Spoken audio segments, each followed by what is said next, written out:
there is a bloody history of Western colonialism, and that's almost undeniable. Like, for example, look at Algeria, for instance. Algeria, when it was annexed by France, there's no dispute. There's no dispute in what happened there. So the issue, like, I'm giving you one example of many. The Spanish colonialism of Latin America, for example.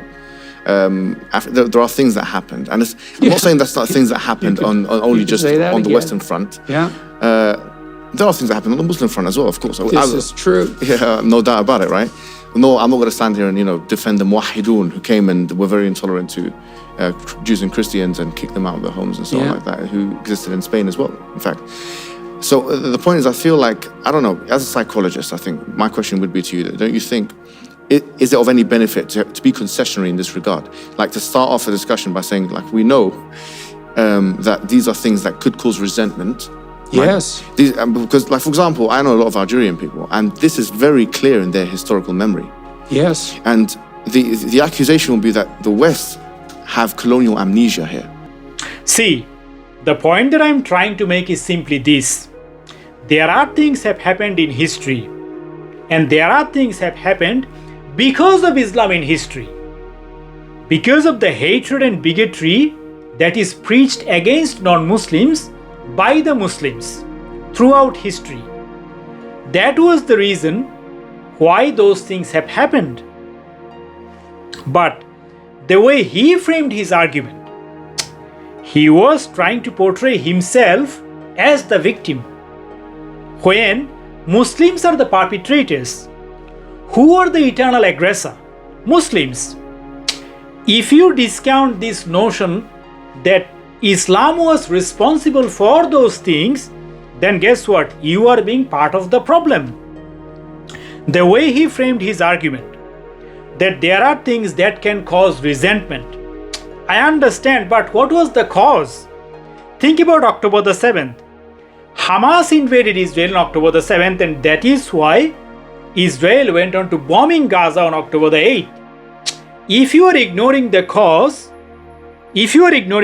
October the 7th, what are you doing? You are precisely avoiding the actual problem. What I witnessed over the history, that Muslims, when they are given a platform, see, Dr. Peterson has a reason. He said that I want to start a discussion stupidly and badly, whatever. He has his own justification. And to some degree, I think I get it. To start a dialogue stupidly and badly. But my frustration is that what is the point of giving these idiots a voice? If you are Dr. Peterson listening to this, I mean no disrespect. You are a person I look up to. You have my utmost respect. However, my frustration is, when he was given a voice, when he was given a platform, guess what he did? He spread his own propaganda once again. Take for instance Crusade. Why did Crusade happen? Crusade happened precisely because of Islam. Crusade happened around 1095. So what happened before this period? Roughly about 350 to 400 years after the supposed birth of Islam. What happened during this time? During this time, Muslims have been attacking non-Muslims. Muslims have been attacking the Christians. You look at what is happening in Europe today. First of all, with all this infrastructure, like you have, I believe, billions of dollars being invested just for the purpose of surveillance. Just for surveillance, like, terror watch and all those things, which is a complete waste. Complete waste. Having said that, there are terrorist attacks that are happening every now and then. So back then, when those things happened, Christians said that, okay, we have had enough. We gotta do something. So it was basically a social uprising. Right now you have the so-called far right. Where does far right is coming from? Who is responsible for far right? Islam is solely responsible, precisely responsible for this uprising of far right. And the same thing happened in the past. So when he was saying that, okay, there are things that can cause resentment, this was his word, that resentment, hatred, that there are things that can cause hatred towards non-Muslims. Not only that we have the Holy Quran so that non-Muslims can be hated, but when these people are given a voice, when these idiots are given a voice, the so-called scholars, what they do? They use the platform, they use their voice to spread more hatred. If you think about the entire history of Islam, what is the history of Islam? First of all, if we accept those histories as true, first of all, whether those histories are true at all, that's an entirely different discussion. A lot of the story, which I'm sure you're all familiar with in general, takes place in Mecca. And Mecca is supposed to be where Muhammad was born in 570 and where he lived until 622 when he moved to Medina in the Hijrah. And all of those things happen. There's voluminous material in the Hadith about what happens in Mecca. Okay, and we have the records of tradesmen who traveled the spice road between Constantinople and India, and they kept meticulous records of where they went and where they made sales, and they never went to Mecca. There's no mention of Mecca until the 10th century. So how could any of this have happened? Thanks. Whether those stories are true or not, that's for the archaeologists to decide, like the story of Islam. But even if you take those stories at its face value, what is the story of Islam? Islam's story is a story of colonization, is a story of genocide. That Muhammad migrated to Medina, and what did he do after his hijrah, after his migration to Medina? Within 5 years, all the Jewish tribes, either they were slaughtered or they were driven out. This is a textbook example of genocide. This is a textbook example of colonization. He is the one lecturing about colonization when his entire history, 1500 years of history, is all about colonization. All about colonization. When these savages, when the Muslim invaded Bharat, some 40,000 temples have been destroyed. Hundreds of millions of people have been slaughtered. Does those things cause resentment as well? Not only that those things cause resentment, guess what else it does? It causes disdain. It causes contempt. That's how I see it. And that is what these people are hiding when they are given a voice. This is one of the frustrating points. One of the frustrations that I have had over the years when I listen to these people, they not only hide. You see Hamas, they are committing terrorism on the ground, but these people, what they are doing, they are covering Hamas. What happened to his own country? What happened in Egypt? Libraries have been burned for 6 months. Books have been used to fuel the city bath. The books in a library have been used as a fuel for warming up the water in the city. He has nothing else to say about it. Not only in Egypt, entire Middle East I am talking about. It's not just one country. There are many countries. You got Egypt, you got Jordan, you got Syria, you got Lebanon, Iraq. Like there are so many other countries. Like I'm not very good with the map. Like these are the names just off the top of my head. All of these countries have been swallowed. These entire region have been swallowed. Entire region have been swallowed. He got nothing else to say. He has to go all the way to Algeria to find what is wrong with colonization. Do these people has any humility? See, when I was planning to make this video, I wasn't really intending to say these things, but guess what? I'm gonna say this on record. The most hypocritical, the most ungrateful, the most shameless people, the most deceitful people I ever happened to come across are the Muslims.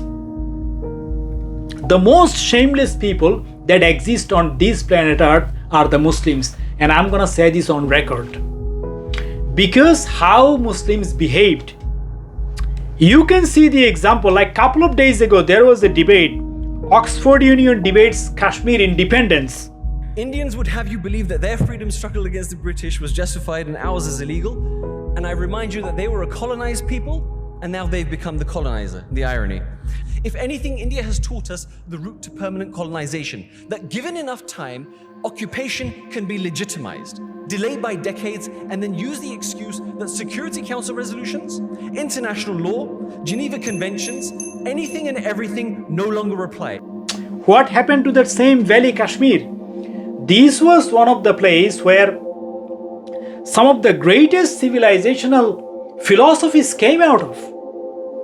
This is where these savages, these Muslim barbarians went and slaughtered and driven out some 1 million inhabitants, the local residents, the Hindus of Kashmir, Kashmiri Pandits. 1 million people have been driven out of Kashmir, and Oxford Union Debates Kashmiri Independence. One of the libraries, one of the great libraries of Bharat, Shardapit, that existed probably centuries before Oxford, have been destroyed by these barbarians. Those people got nothing else to say. The only thing they have to discuss is about what? Kashmiri independence. See, the point that I am trying to make, when these idiots, when these are given a voice, guess what they do? They spread their propaganda once again. Is there of any good? I am asking Dr. Jordan Peterson, if you are listening to this, is there anything good giving these idiots a voice? Again, if you think I am unjust in my criticism, I want you to do only one simple task. If you have a mosque in your community, and let's say that mosque is standing for some, let's say 200 years, I challenge you to dig up the story of that mosque. Again, it's not just one country or one place that I'm referring to. It can be broadened like all over the world. It doesn't matter which part of the world you go, whether you go to India, whether you go to China, Israel, it doesn't matter, Pakistan, Bangladesh, it doesn't matter which part of the world you go. If that mosque is standing for, let's say, 200 years, very likely, again, I'm not a historian, I'm not an archaeologist, but what I come across, very likely that mosque has a history. That mosque is a symbol of hate. That mosque is a symbol of colonization. That mosque is a symbol of genocide. These idiots got nothing else to say. What happened in Middle East, what happened all over the world, he got nothing else to say. He has to go all the way to Algeria to find out what's wrong with colonization. Is there of any good giving these idiots a voice? This is the question. Again, I mean no disrespect. If you are Dr. Peterson listening to this, you are an individual I look up to. You are a person who you have my utmost respect. However, I was very frustrated.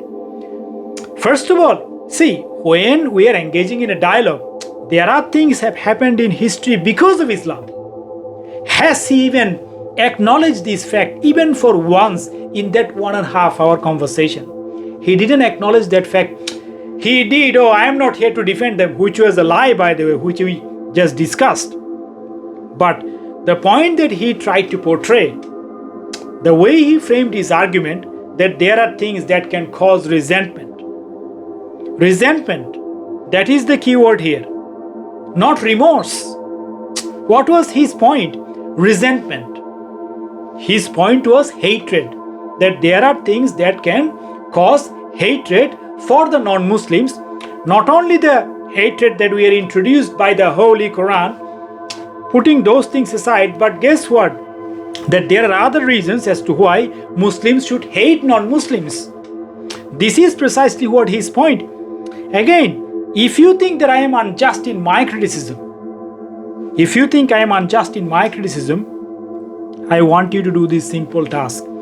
Go find out if you have a mosque that is standing for 200 years. I challenge you that mosque is a symbol of hatred.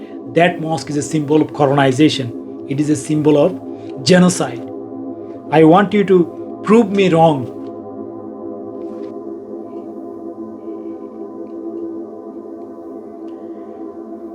So, my point is that this whole swath of land, like I believe it was Rashidun Caliphate, isn't it? Like that had the land mass about the United States. as big as United States. How was that even possible? If Islam was a religion of peace, as we have been force-fed, as obviously your guest was trying to make a case that colonization was evil and Islam was just a clean slate, so to speak. Was it the case? Was it the case?